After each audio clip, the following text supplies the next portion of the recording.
உங்கள் இல்லங்களில் வந்து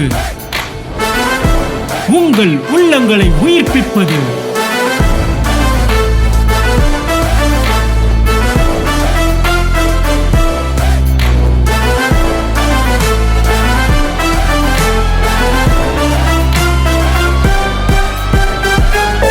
உங்கள் சேனல் டிஜே.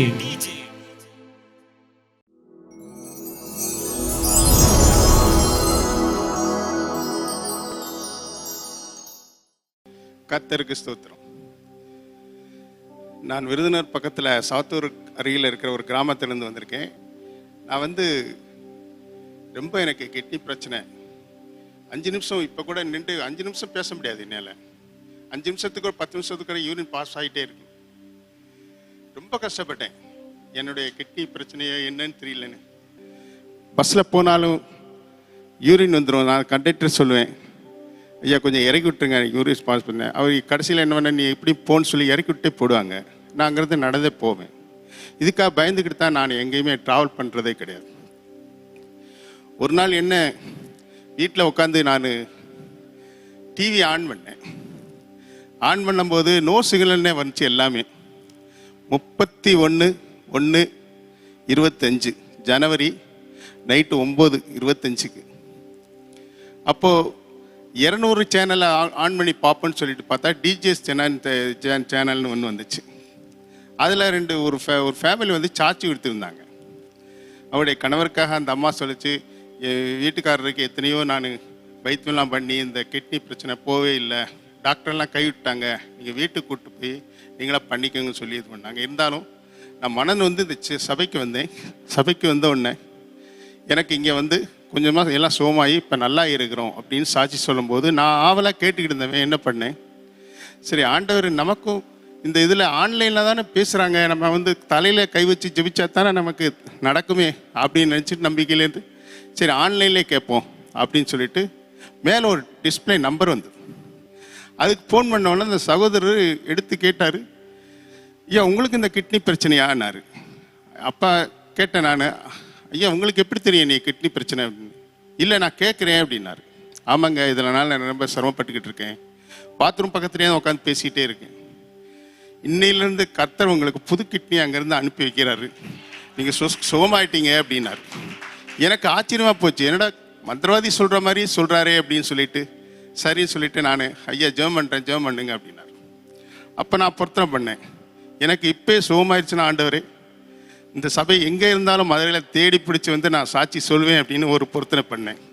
அதை மாதிரி நான் அவர் ஜெபம் பண்ண உடனே ஒரு 10 நிமிஷம் 2 டைம் தான் யூரின் போச்சு. 3 டைம் யூரினே போகல. காலையில் 4 மணிக்கு தான் யூரின் போச்சு. எனக்கு ஆச்சரியமாக இருந்தது. ஆனால் ஒரு சாதாரண டிஜிஎஸ் சேனலில் டிடி சேனலில் ஒரு ஆன்லைனில் எனக்கு சோமாக இருக்குதுன்னு சொன்னால் இந்த சேனல் ரொம்ப வல்லமுள்ள சேனல் நினச்சிக்கிட்டு அங்கே ஊர்லெலாம் சொல்லியிருக்கேன். எல்லாம் அதை பார்க்க ஆரம்பிச்சிட்டாங்க இப்போ ஊரில். அதனால் இந்த சேனலுக்கு ரொம்ப நன்றி சொல்கிறேன். ரெண்டாவது லாஸ்ட்டு கடந்த மண்டேயில் நான் இங்கே வந்திருந்தேன் சாட்சி சொல்லிட்டு. அப்போ சபையில் 2-3 பேர் தான் இருந்தாங்க, ஒரு சகோதரி 2 பேர் சகோதரர். அப்போ அவங்ககிட்ட சொன்னேன், இந்த மாதிரி நான் சாட்சி சொல்லணும் அப்படின்னு சொல்லிட்டு. அவங்க சொன்னாங்க, நீங்கள் அடுத்த இந்த ஞாயிற்றுக்கிழமை வர முடியுமா? நாங்கள் வர்றேன் அப்படின்னு சொன்னேன். உடனே இங்கே பார்த்துட்டு இவங்ககிட்ட பேசிட்டு எல்லாம் போட்டு போன பிறகு இன்னொரு 2 அற்புதம் நடந்தது. இது டாக்டராலேயே செய்ய முடியாத அற்புதம். கண்டிப்பாக சொல்லுவேன், தேவனால தான் கூடும், டாக்டராலே முடியவே முடியாது. சத்தியமணி சொல்வேன். நான் தாகமே எடுக்காது, தண்ணி தாகமே எடுக்காது, எனக்கு பசியே எடுக்காது. வேணிங்கிறதுக்கே சாப்பிடுவேன். ஐயோ உடம்பு இதாகிடுமேனு தண்ணி வேணிங்கிறதுக்கு குடிப்பேன், ஏன்னா உடம்புல உள்ள நீர் சத்து குறைஞ்சிருமே அப்படின்ட்டு. அப்போது இங்கே போயிட்டு ஜெபம்ட்டு வெளியே போகிறேன். தண்ணி எப்படி தாகம் எடுக்குது, பசி எடுக்குது. எங்கடா ஒரு ஹோட்டல் இருக்கும் அங்கே போய் சாப்பிட்லாம். 3 டம்ளர் தண்ணி 4 டம்ளர் தண்ணி குடித்தா அந்த ஹோட்டல்கார் கேட்குறாரு, என்னங்க நீங்கள் தண்ணி குடிக்காமல் இருந்தீங்களான்னு. இல்லைங்க, நீங்கள் ஒரு பாட்டில்னாலும் கொடுங்க, காசு தரேன், எனக்கு தண்ணி கொடுங்க அப்படின்னு. அப்போ 1 லிட்டர் 2 லிட்டர் தண்ணியை குடிச்சிட்டு அவனுக்குள்ளேயே சாப்பிட்டுட்டு கிளம்புறேன். மறுபடியும் எனக்கு ரொம்ப இதாகும். அப்போ தான் எனக்கு நினச்சேன், அதிசயங்களும் அற்புதங்களும் இந்த சபைக்கு வந்தவுடனே தான் எனக்கு தெரிஞ்சது. இதுக்கு முன்னால் நான் எத்தனை ஆராதனை பண்ணியிருக்கேன். ஆண்டவர் சொன்னார், இதெல்லாம் விட்டுரு, உனக்கு தேவை. பைபிளில் ஒரு இதில் தேடி பார்த்தேன், திறந்த உடனே வந்துச்சு ஒரு வசனம், குறி சொல்லுவர்களும் விக்கிராதனை பண்ணுபவர்களும் ஆஞ்சனை பண்ண பார்ப்பவர்களும் அருவருப்பானவர்கள் சொல்லிட்டு ஒரு இது வந்துச்சு. அதோடு நான் அதை விட்டுட்டேன். ஏன்னா எத்தனை வருமானம் வந்தாலும் பரவாயில்ல அப்படின்ட்டு. என்னுடைய வாழ்க்கையில் அத்தனை இழந்துட்டேன். என் மனைவி முதற்கொண்டு என்னுடைய சொத்து சுகம் எல்லாமே இழந்து நிர்கதியாக இருக்கும்போது ஆண்டவர் சொன்னார், நான் முன்னால் போவேன், நீ பின்னால் வா. இதுக்கு முன்னால் நீ போயிட்டு இருந்தா நான் பின்னால் வந்து நீ எனக்கு மதிக்காமல் எல்லாத்தையும் செஞ்சேன். இப்போ நான் முன்னால் போகிறேன், பின்னால் வா. ஆண்டோடைய நாமத்தினால இப்போ அவர் முன்னால் போகிறதுனால நான் பின்னால் போயிட்டு இருக்கேன். எனக்கு எந்த தொந்தரவும் இல்லை, எந்த தடையும் இல்லை, எல்லாமே நீக்கி போட்டு நல்லா இருக்குது. பொருளாதாரத்தில் உயர்வு, எல்லாத்துலேயும் உயர்வு, மன நிம்மதி. இங்கே வந்தவுடனே இந்த சபை வந்து தாய் சபை மாதிரி நினைக்கிறேன். என்னால் முடிஞ்ச அளவு நான் எவ்ரி சண்டே இங்கே வருவேன். எனக்கு எவ்வளோ சொல்லிட்டாலும் பரவாயில்ல, என் உடம்பு என்னட்டாலும் பரவாயில்ல, ஆனால் கர்த்தர் பார்த்துக்கொள்வார். ஆன்லைனில் இப்படி ஒரு அதிசயம் நடக்குதா? அது இந்த சபையில் நடந்திருக்கா? இந்த சபை எங்கேயோ ஒரு மூலையில் இருக்குது. இன்னைக்கு தான் நான் பார்த்துருக்கேன். எங்கேயோ ஒரு மூலையில் இருக்குது. இந்த சபையில் இப்படி ஒரு அதிசயம் நடக்குதா அப்படின்னு சொல்லிட்டு என் ஊர்க்காரங்களாம் கேட்டால் சொல்லுவேன். நான் கண்டிப்பாக சொல்லுவேன் அவங்ககிட்ட, இந்த மாதிரி இந்த சபைக்கு முடிஞ்ச அளவு வந்தால் வாங்க, இல்லை நானாலும் அவங்கள வேன் பிடிச்சலாம் கூட்டணும்னு சொல்லிட்டு ஒரு இதில் நிறைய பேர் கஷ்டப்படுறாங்க. அதனால் ஆண்டவர் இன்னும் மேலும் எனக்கு உயர் கொடுப்பார், என்னை கைவிட மாட்டார். இப்போ ஆண்டவர் சொன்ன, ஆண்டவரே எனக்கு 70 வயசு ஆச்சுன்னு, உனக்கு 30 வயசு குறைச்சிட்டேன்டா, நீ ஏன் பயப்படுற அப்படிங்கிற பாருங்க ஆண்டவர். ஆனால் அப்போ எனக்கு சந்தோஷம் போச்சு. ஆண்டவரே, அப்போ நான் இளமையாக இருக்கிறேன்னா, இனி இளமை தாண்டா என்றைக்குமே வந்து உனக்கு எதே இல்லை, நீ என்னை மட்டும் நம்பி வா, உன் பின்னாலே என் பின்னாலே வா, உனக்கு எல்லாத்தையும் காட்டுவேன் அப்படின்னு. அந்த ஒரு இதனால இன்னைக்கு இந்த சபைக்கு வந்தோடனே ரொம்ப திருப்தியாக இருக்கேன், நல்லா இருக்கேன், சுகமாக இருக்கிறேன். எனக்கு உடம்புல எந்த பிரச்சனையும் இல்லை. நான் சாட்சியை பகிர்றேன்.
உங்கள் இல்லங்களில் வந்து உங்கள் உள்ளங்களை உயிர்ப்பிப்பது